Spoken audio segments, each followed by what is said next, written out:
Right now, you might be asking yourself, what on earth pop star Simon Le Bon of rock groups Duran Duran and Arcadia has to do with a special on the living seas?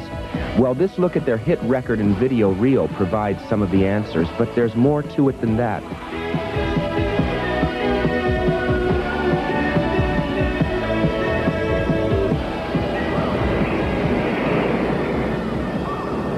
Simon's recent experience with the sea is something that has left a permanent mark on him, and it is that encounter that brings us together tonight for some reflection. When the producers of this show asked me if I wanted to participate, I thought about what I could say that would mean something.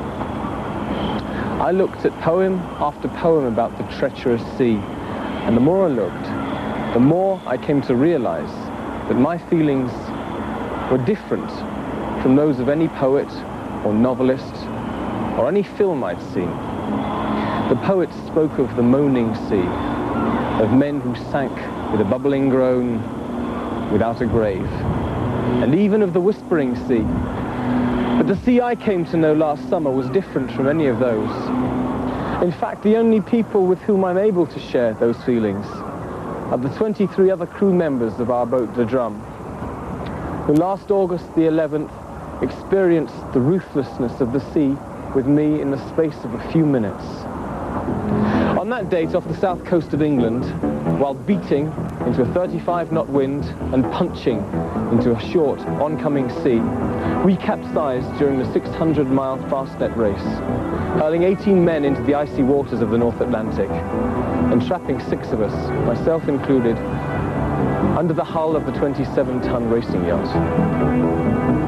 The 18 men treaded water for some time before they were able to clamber up the slippery, upturned hull of Drum. But the 6 of us were not so lucky. We found ourselves fighting for our lives, using as our only means of light the faint sunlight that was refracted back from the open sea through an open hatch.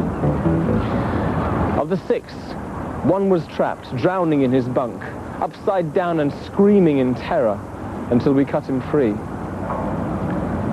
Those screams still come back to haunt me.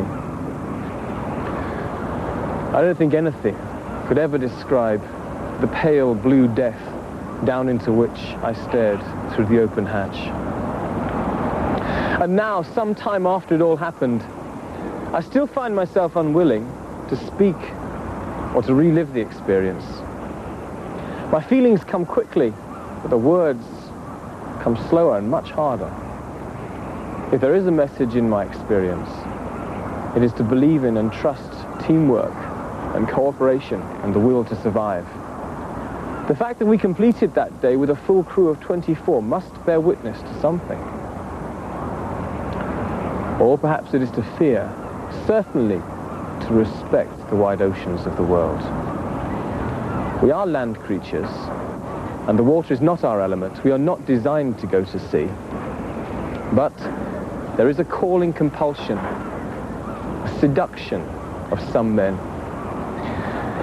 And it is this power that now draws me and my friends back again and again. It's this seduction which I think the following words by John Masefield may help to express. I must go down to the seas again, to the lonely sea and the sky, and all I ask is a tall ship and a star to steer her by, and the wheels kick, and the wind song, and the white sails shaking, and the grey mist on the sea's face, and the grey dawn breaking. I must go down to the seas again, for the call of the running tide is a wild call and a clear call that may not be denied. And all I ask is a windy day, and the white clouds flying, and the flung spray, and the blown spume, and the seagulls crying. I must go down to the seas again, to to the vagrant gypsy life, to the gull's way and the whale's way, where the wind's like a whetted knife. And all I ask is a merry yarn from a laughing fellow rover, and a quiet sleep, and a sweet dream when the long trick's over.